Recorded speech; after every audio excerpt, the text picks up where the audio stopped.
Hello, everybody, and welcome back to CRATV, where we talk about politics and policy in the great state of California. We like to try and bring to you the individuals, the issues, and the organizations that are impacting the great state of California. So please take a moment, like and share this program so that your friends can join in the conversation. Also, remember to subscribe to our YouTube channel and follow us on Facebook. And in both cases, make sure you hit the notification button. That way you get alerts as soon as we go live. Also, for those of you who like Instagram, you can find us there as well. All right, let's get into today's topic. Now, you guys can see the setup is a little bit different, right? So I am not in California. I'm actually now in America. I'm actually in Las Vegas, Nevada, at the largest gun show in the world. It's called SHOT Show, or Shooting, Hunting, Outdoor, and Trade Show. So this is where firearms retailers and outdoors retailers come every year, and they look at what's new and what's available to them to be able to then carry in their stores. So this is kind of where they come in, they take a look at all that stuff.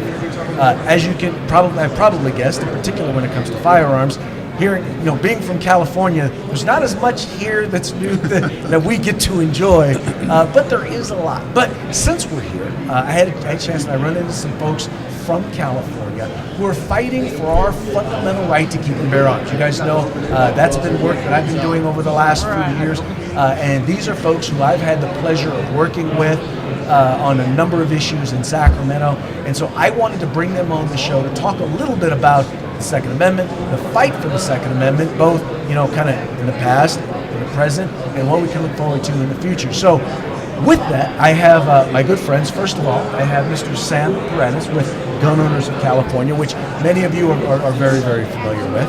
I also have Mr. Michel with California Rifle and Pistol Association, and I also have Rick Travis who is also with CRPA. Gentlemen, thank you for joining us on the program.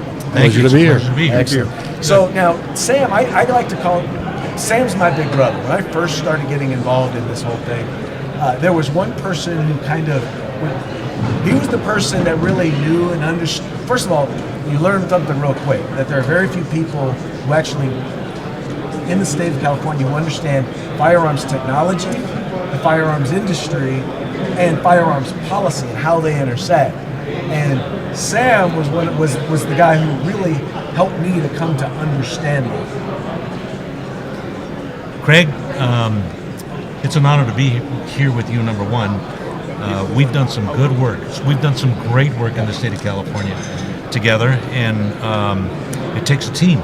Yeah. None of us can do it all by ourselves. And Chuck Michel, the president of CRPA, Rick Travis, the director of CRPA, and with you, when you were in your lobbyist role, we did some amazing things.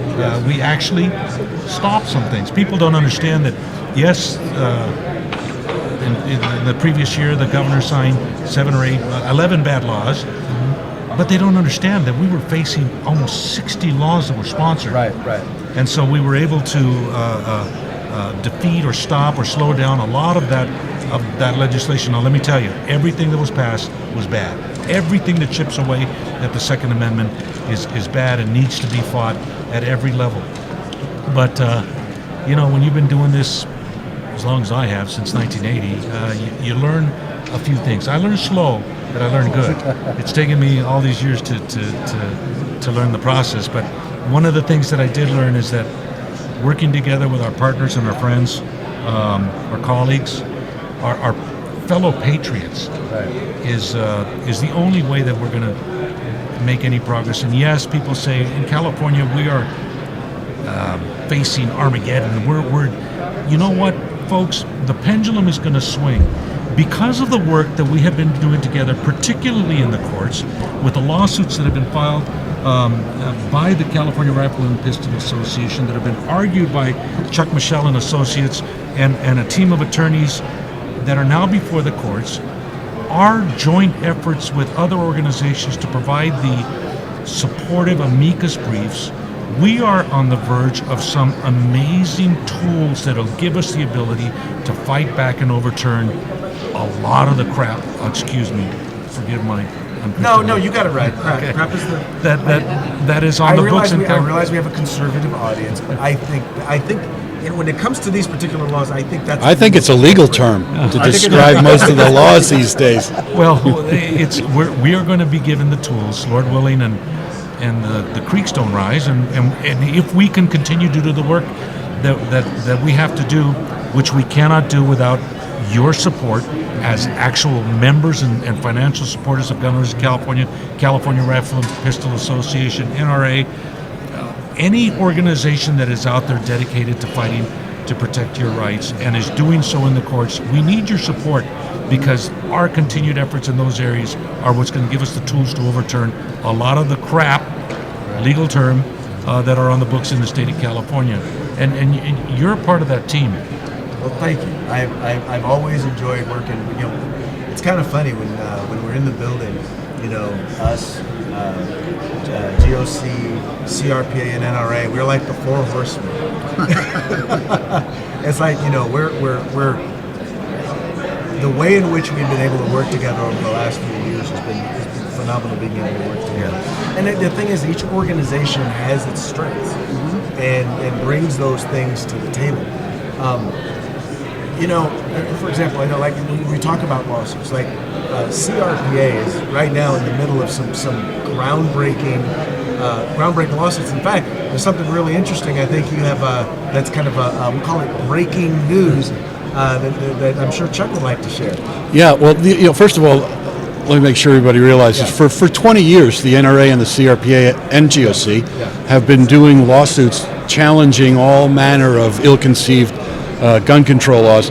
Until 2008, 2010, we didn't have the Second Amendment in our tool belt, and we were using due process arguments, vagueness arguments, all kinds of other constitutional challenges. And we got some traction with preemption was the big one. Many thanks to the recently departed H.L. Richardson, who passed that law for us and saved us from a lot of trouble at the local level. But we've been fighting in court, in the state legislature, in the city halls, in the regulatory agencies for a long, long time. But now that we have the Second Amendment as confirmed as an individual right, we've been able to use that. The problem is that a lot of the courts have been bending over backwards to take the teeth out of the Second Amendment and not make it a right that means nothing. Exactly, like they are. It's not almost like they are ignoring Heller. It's and then in some cases they're even going around. They're like, okay, well, yeah, you have a right to own a firearm in your home. You don't get to choose that firearm. You don't have a right to ammunition. Right. No, it's like Barney Fife. You get to have one bullet in your pocket. That's it. You know, and it can't be a self-defense bullet or a hollow point or anything. No. But yeah. Well, California has always been sort of the moldy petri dish laboratory for bad, ill-conceived gun control laws. And unfortunately, it's now gotten to the point where they're taking it to a whole new level. And that ties right into the breaking news, because the hatred of gun owners, the demonization of gun owners, the campaign of shame that they're launching against gun owners to try and discourage people from discovering the joys of shooting and the social utility, the value of a firearm for defending yourself or your family. They don't want that speech to be out there. It's not the firearms anymore. It's the speech. No, you are totally right. Dude, look at how they portrayed the gun rights rally that took place in Virginia. They consistently call it a white nationalist rally.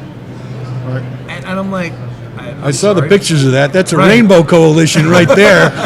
A rainbow coalition whom, after the rally was over, with thousands upon tens of thousands of people there, they stood around to pick up the trash and make sure that there was no impact left from them being those hippies. Yeah, that's a hippie move. Yeah, that's like Burning Man. You know, it's amazing. Well, it's not amazing. It's no news for the leftists, because you know, they expected us to have a shootout at the OK Corral, and that didn't happen. So back to breaking news. Yes. So the campaign of shame, the effort to demonize and scare gun owners away from supporting gun rights groups like everybody here, and like the NRA in particular, they have deliberately set the NRA up there to try and take it down. And there's all kinds of very, very carefully orchestrated and well-funded PR campaigns being launched from every angle against NRA, and one of them was in San Francisco, they called the NRA domestic terrorist organization, Right. and in Los Angeles, they wanted to make anybody who wanted to do business with the city of Los Angeles disclose their relationship, if they had one, with the NRA, which is clearly a way to try and discourage people, take away their livelihood. If they want to do business with LA, they have to choose between supporting something they believe in or getting a paycheck. Right. Well, so we immediately filed a lawsuit on First Amendment grounds, challenging that disclosure law, and thankfully we got a court, a federal judge, to recognize that it was a First Amendment violation. He issued a preliminary injunction. In response to that, just today, the city of Los Angeles voted unanimously to repeal the ordinance. So that's 2 wins for NRA, but we're not finished yet. There's still a trial date scheduled, and we want to know, who else were they talking about doing this? What kind of coordination was there between San Francisco, LA, New York State, the whole Cuomo thing where they have tried to hurt the NRA financially? So we're fighting back, and I'm afraid, though, that it's the whole movement against gun rights has turned into, and Newsom even admitted, an effort to eradicate the gun culture, which means no gun shows, no gun stores, whatever they can do. Well, it's the thing is that, and I talk about it. It's a fight for civil rights, and it not just the fundamental right to keep and bear arms or to defend yourself, but now, if you want to exercise your Second Amendment right, even your other fundamental rights now become suspect. Due process, private property rights, free speech, all of these rights now become suspect. Why? Because guns. And it's hard to get the average person to understand that. And Rick, I know you do a lot of grassroots stuff. And how hard is it to talk to the average person who, when you hear them say, well, but I believe in the common sense gun laws. Yeah, it's definitely, and one of the biggest challenges all of our organizations face is getting our own people, let alone the general public, to actually go vote. Right. This has not happened overnight. This has been a well-orchestrated farm system, starting with dog catchers, water districts, and finding people that were anti-Second Amendment and elevating them up. And we just always had the attitude of, it'll never happen in our lifetime. Well, we all know at this table, it has happened. And so part of it's getting people to get involved at the local level and realizing that the 4 of us, while we do a lot, we're not Supermen, just for the record. As we would post our chest out. And we can't all do it on our own. And we need every single person. The other part of it is also trying to let people slow down enough and listen to what's being said. Because usually all of a sudden when I'm talking, people are like, wait, that makes a lot of sense. I'm like, well, don't focus on the soundbite on CNN or something. Right. Actually go and look and go, wait, you can't do that. And it's empowering those people to understand that 99% of this stuff is absolutely unconstitutional, is illegal, but they feel if they keep saying it enough, you'll go, oh, that's not in the Constitution. One of the things you brought up was, look at how many groups have tried to get together just to educate the general public, and they lose that First Amendment right to be able to assemble. Yeah. And so I've been focused on that. Like, do not let them take away those First Amendment rights, because if you lose the second, you'll lose all those rights. I know folks who've tried to do friend of the NRA dinners, and they've had facilities refuse to allow them access. Right. Simply because they work with a group that advocates for the exercising of a constitutional right. We've got the the California school system forbidding groups that want to teach gun safety from taking money from those Friends of NRA or NRA Foundation because the NRA's name on it. It's across the board. Thankfully, we're having some wins. We did win the gun show case down in Del Mar. They tried to ban the gun show. We won that on First Amendment grounds. So the First Amendment is actually being used to protect our Second Amendment rights. Right. You know what? We are about the Constitution and the Bill of Rights. The first, the second, the third, the fourth, fifth, sixth, seventh, eighth, ninth, and even the 10th with states' rights. We believe in all of those. We believe they are all worth fighting for, sacrificing for. And if we allow any of those amendments to go away, the rest will come tumbling down, especially if we do not stand up and fight for the Second Amendment. I'm proud to have dedicated my life, along with my colleagues and partners and friends and brothers,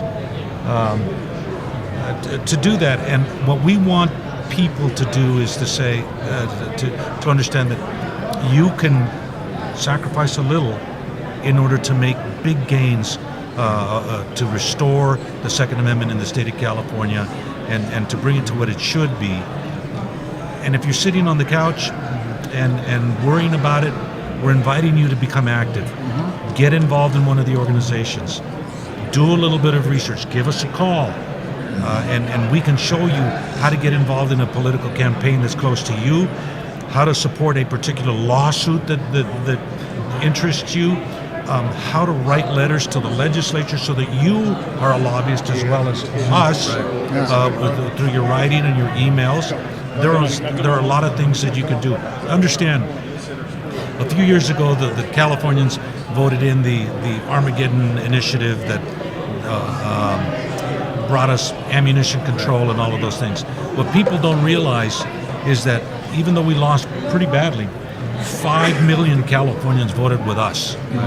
5 million. If we can activate those 5 million people in the state of California, that there's more than they can do than simply vote, we can do anything we can that we can imagine to restore the Second Amendment. We know that Californians have taken a beating. The state is practically rigged now. We're going to have to rely heavily on litigation to fight back against the stuff they're doing. But if those people who maybe have lost some hope engaged, even if it's just sharing stuff on social media or being proud of the fact that you own a gun, not refusing to be demonized, of course voting, but being vocal, that would make a big difference, because right now I think we've been, I don't want to say beaten into submission, but certainly, we've taken some hits, and I think people are a little reluctant to, or maybe have lost hope. There is still hope.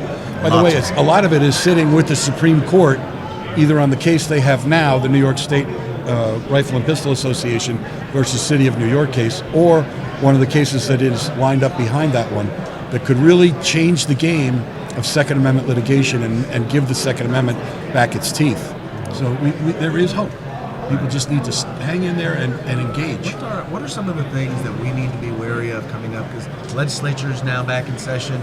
I'm sure I don't want you to necessarily give them any ideas, but are there some things that you're hearing that we might need to either fight against or fight to support? Well, Craig, as you can imagine, the California State Legislature has done just about anything and everything that you can imagine to infringe on the Second Amendment. Now, even though you're an adult, we can send you to war. We can train you to use law rockets and M1 Abrams tanks and machine guns. You can't buy a gun in the state of California if you're 18, 19, or 20 years of age. A law-abiding legal adult. That's right.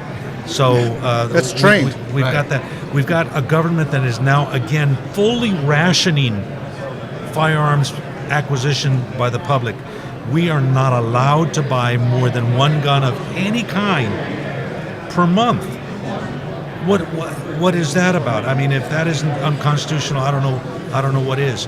We've got a growth in gun violence restraining orders, and for the rest of America, we're sorry. California was the birthplace of red flag laws. They were invented here, and now they're spreading like vermin or a plague throughout the country. Fight them. Plague. Yeah. It's interesting to note. Spread by anti-gun vermin. Yeah. Back in 2000, when they passed another new but not improved version of the so-called assault weapon law back then, the head of Handgun Control Incorporated, renamed because they don't want people to think that they're about control, told the LA Times. The LA Times said, well, what's next? You've got this and all these other things passed. What's next? He said, well, that's pretty much it. We've gotten our wish list of all the things that we wanted to pass. We got them all through. And the Times reported that, and 2 months later, that guy was out, and a new guy was in with a new wish list, because it never ends. That's right.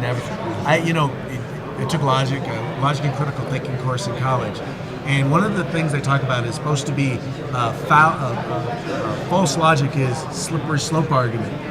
But in the state of California, in particular when it comes to gun laws, you just see it happening. It's like if you give them this, then they're going to take that. And once they get that, then they're going to go after the next thing. And it's always going to be, eventually, if they ever get to the point where they completely ban, all firearms, single-shot muskets, then they're going to go after slingshots. They're going to go after knives, and then they're going to go after ballpoint pens. And it's never going to stop. I think one of the things that's important we need everyone to understand is that they transplant this. People went to Texas, but Austin's becoming California. People went to Idaho, Boise's becoming California. The people here take our nutty laws and try to do it in other states. If we don't stop it here, this will go nationwide because it is that plague. It's coming soon to a neighborhood near you, no matter where you are in this country, and it's not by accident. No. The formerly called the Legal Community Against Violence, basically the law firm for the gun ban lobby in San Francisco, writes these model laws and pushes them to other cities and states across the country. That's what I said. A couple of years ago, we started talking about the West Coast wall of gun control. And literally, we're talking. I always tell people are like, "Oh, you need to move out of California." I'm like, because my state is this, and my state is that. Yeah, that's what people in Oregon say. Yeah. That's what people in Washington say. That's what people in Nevada say. That's what people in Colorado say. Right. That's what people in Texas are saying right now, and they're watching. What they don't understand is that all these policies that are making California such a bad place to live, there are people who love the politicians who are putting those things in place, but they can't afford to live in California anymore. Right. So they're moving to where the jobs are. Right. Right? They're moving where they have opportunity, and they're taking their stinking thinking with them. That's right. Right?